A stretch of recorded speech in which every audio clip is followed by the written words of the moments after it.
পতিত ফ্যাসিস্টরা আজকে পরিকল্পিতভাবে সারা দেশে অভ্যুত্থানের যে অর্জন সেটাকে ব্যর্থ করে দিতে চাইছে এবং তারা কিলার বাহিনী নিয়োগ করে তারা বিভিন্নভাবে আজকে সারা দেশে একটা অরাজকতা আতঙ্ক তৈরি করছে। ওসমান হাদিকে আক্রমণ করা হয়েছে এবং তারা আরও অনেক প্রার্থী রাজনৈতিক নেতৃবৃন্দকে হামলা করতে চায়, হত্যা করতে চায়। ৫৪ বছর ধরে আমরা দেখেছি কিভাবে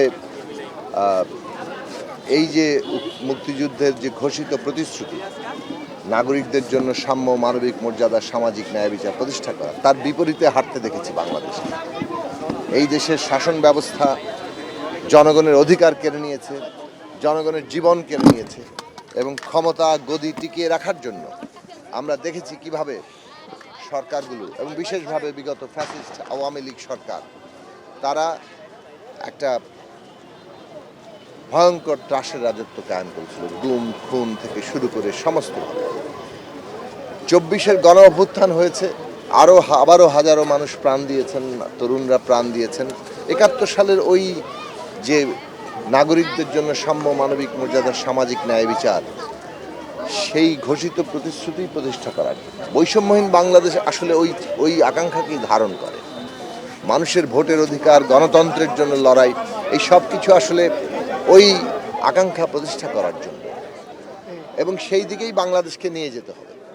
আজকে আমরা দেখছি যে অনেকেই ৭১ সাল আর ২৪-কে একটা মুখোমুখি দাঁড় করিয়ে দিচ্ছে, যেন ২৪ ৭১-এর বিরুদ্ধে দাঁড়িয়েছে। মোটেই তা নয়।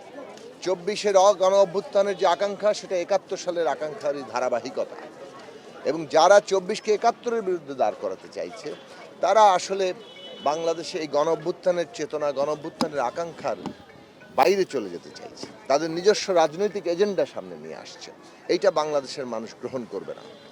আমরা দেখতে পাচ্ছি যে একদিকে যেমন এই চেষ্টা আছে, অন্যদিকে পতিত ফ্যাসিস্টরা আজকে পরিকল্পিতভাবে সারা দেশে অভ্যুত্থানের যে অর্জন সেটাকে ব্যর্থ করে দিতে চাইছে এবং তারা কিলার বাহিনী নিয়োগ করে তারা বিভিন্নভাবে আজকে সারা দেশে একটা অরাজকতা আতঙ্ক তৈরি করছে। ওসমান হাদিকে আক্রমণ করা হয়েছে এবং তারা আরও অনেক প্রার্থী রাজনৈতিক নেতৃবৃন্দকে হামলা করতে চায়, হত্যা করতে চায়, যাতে করে দেশে একটা অরাজকতা তৈরি হয় এবং সারা দেশে বিভিন্ন নির্বাচনী অফিসে আগুন দেওয়া থেকে শুরু করে আমরা পরিস্থিতি দেখতে পাচ্ছি। গতকাল রাতেও উত্তরায় 2 জনকে কুপিয়ে জখম করা হয়েছে।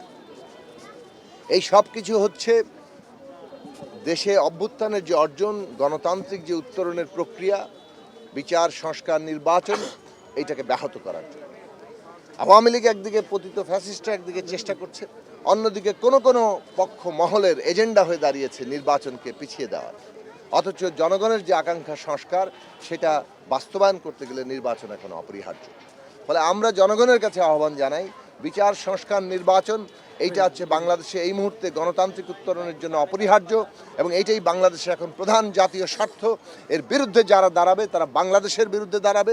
যেমন ৭১ সালে আমরা বাংলাদেশের বিরুদ্ধে দাঁড়াতে দেখেছি, আজকেও অনেককে আমরা বাংলাদেশের বিরুদ্ধে দাঁড়াতে দেখেছি এবং এই বাংলাদেশের বিরুদ্ধে যারা যায়, বাংলাদেশের জনগণের বিরুদ্ধে যারা অবস্থান নেয়, তাদের বিরুদ্ধে আমাদের ৭১ সালের মতো এবং ২৪-এর মতো বৃহত্তর ঐক্য গড়ে তুলতে হবে। জনগণের সেই ঐক্যের শক্তি দিয়েই সমস্ত শত্রুদের মোকাবেলা করতে হবে। Thank you.